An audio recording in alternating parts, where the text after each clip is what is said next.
Bem-vindos ao Docs Episteme. No vídeo de hoje faremos um resumo do atualíssimo livro Como Funciona o Fascismo, de Jason Stanley. Alerta! Alerta antifascista!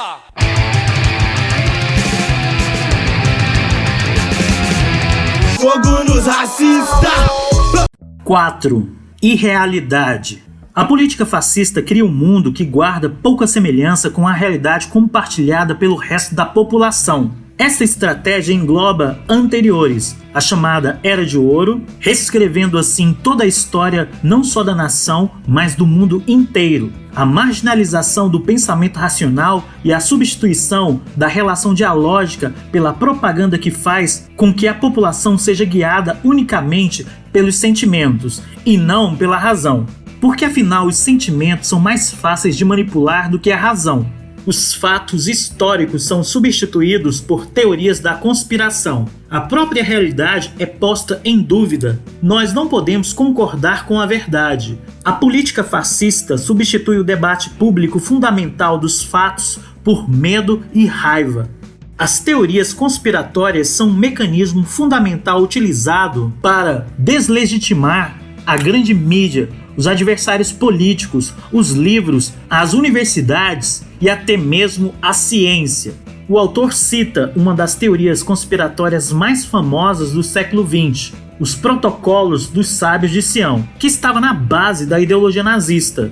Os protocolos são uma farsa do princípio do século XX, supostamente escrita com o objetivo de servir de manual de instruções para os judeus dominarem o mundo. Estudiosos descobriram que o texto foi quase todo plagiado do livro de Maurice Joly, Diálogos no Inferno, entre Maquiavel e Montesquieu, de 1864. Em 1907, apareceu este complô dos judeus para dominarem o mundo e foi publicado e vendeu milhões de cópias em todo o mundo na década de 1920. Inclusive nos Estados Unidos, onde 500 mil de exemplares foram produzidos em massa e distribuídos por Henry Ford, o fabricante de automóveis, em 1925. De acordo com os protocolos, os judeus estão no centro de uma conspiração global que domina os meios de comunicação mais respeitados e também o sistema econômico global, usando-os para disseminar a democracia, além, é claro, do chamado comunismo.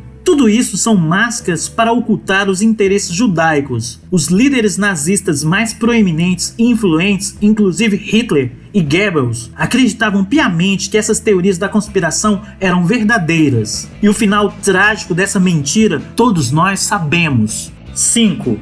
Hierarquia.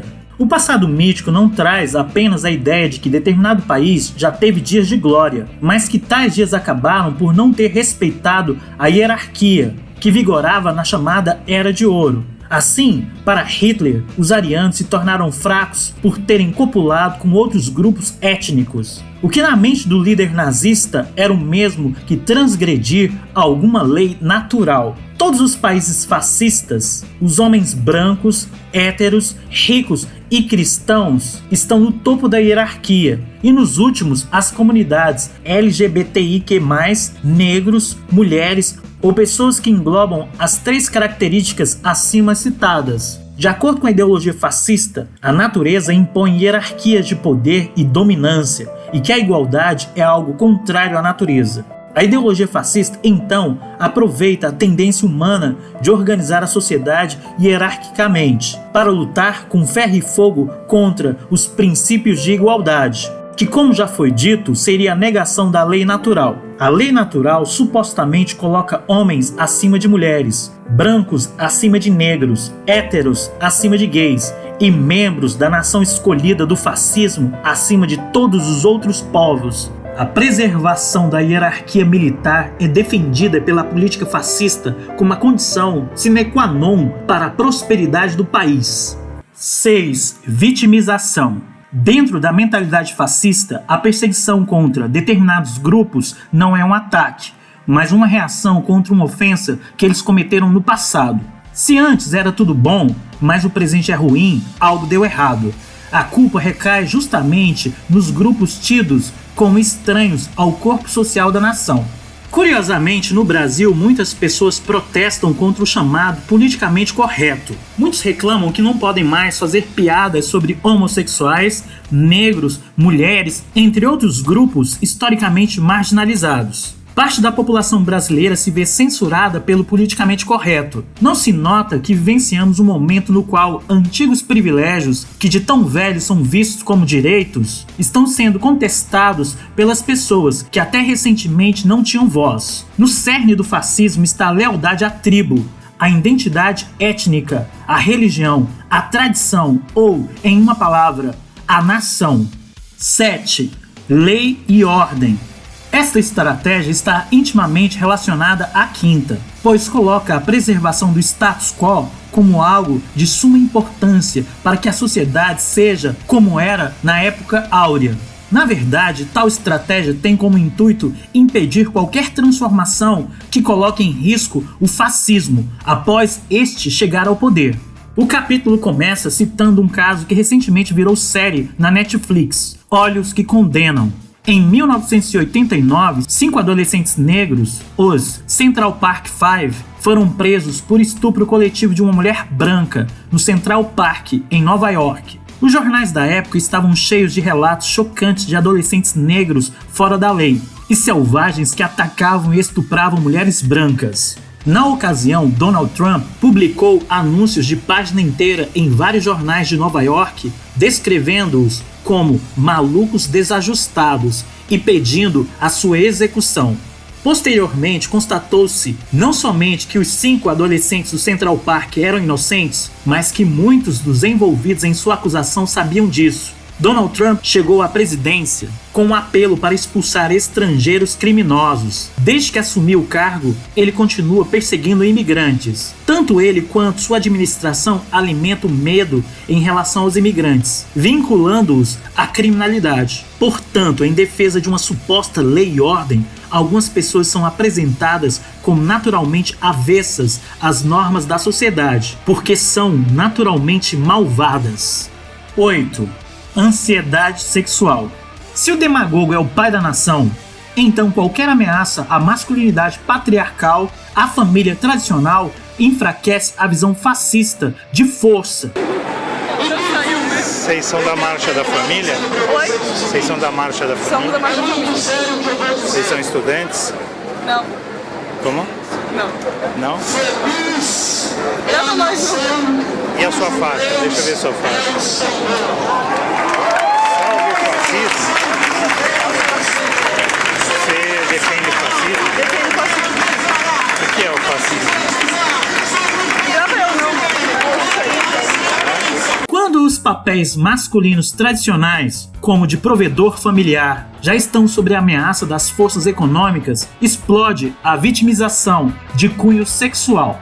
Certos homens reclamam que o assédio deles não é mais visto como flerte ou cantada. Além disso, a mulher nas sociedades contemporâneas ocidentais possui um domínio sobre o próprio corpo, por conta da pílula anticoncepcional e de outros avanços que antes não existiam. Agora, ela não precisa mais viver sobre a sombra do marido, do irmão mais velho ou do pai. As mulheres trabalham, podem decidir quando e se querem gerar um bebê, e escolher com quem deseja ir para a cama. Quando certos indivíduos afirmam que estão combatendo a ideologia de gênero, é justamente as conquistas da comunidade e das mulheres que eles desejam destruir. 9. Sodoma e Gomorra. No capítulo 1 de A Minha Luta, livro escrito por Hitler, ele homenageia o seu local de nascimento, Braunau am Inn, uma cidadezinha situada na fronteira entre os dois estados alemães. No segundo capítulo, Hitler fala sobre os estudos e lutas em Viena. Segundo ele, Viena era uma cobra venenosa, dominada por judeus, que atacavam e insultavam a cultura alemã em favor de uma réplica repugnante e decadente. Acima de tudo, Hitler desprezava Viena por ser cosmopolita. Sua mistura de diferentes grupos culturais e raciais despertaram nele grande ódio. Ele odiava o contato diário com os tchecos, poloneses, húngaros, sérvios, croatas e, acima de tudo, é claro, dos judeus. Sendo assim, os fascistas idealizam as pequenas cidades rurais e demonizam as grandes cidades, onde há naturalmente uma mistura étnica. O moderno, o novo, é visto como algo que precisa ser destruído em defesa de um passado idealizado. 10. Desarticulação da união e do bem-estar público. Esta estratégia afirma que só é digno de receber as benesses do Estado quem trabalha, enquanto o grupo de fora é preguiçoso. O lema bem que poderia ser: não reclame, trabalhe. Mas nos portões de Auschwitz estava escrito o slogan: o trabalho liberta. Sendo assim, na ideologia fascista, em tempos de crise e necessidade, o Estado reserva apoio para os membros da nação escolhida, para nós, e não para eles. A justificativa é, invariavelmente, porque eles são preguiçosos, carecem de uma ética de trabalho e não sabem fazer economia. Por essa razão, não podem contar com a generosidade do Estado. O livro de Jason Stanley é bem curto, mas um grande alerta contra o ressurgimento do ultranacionalismo mundo afora. Por essa razão, sugiro a você que, após ler o livro, busque outras obras sobre o tema para que tenha uma compreensão mais profunda dos perigos reais e atuais desta nefasta ideologia. Espero que tenha gostado do vídeo. Caso queira contribuir com a continuidade do canal, dê um like, assine e compartilhe. Gostaria muito de saber a sua opinião sobre o assunto. Ficaria muito feliz em receber o seu comentário. Forte abraço e vitória sempre!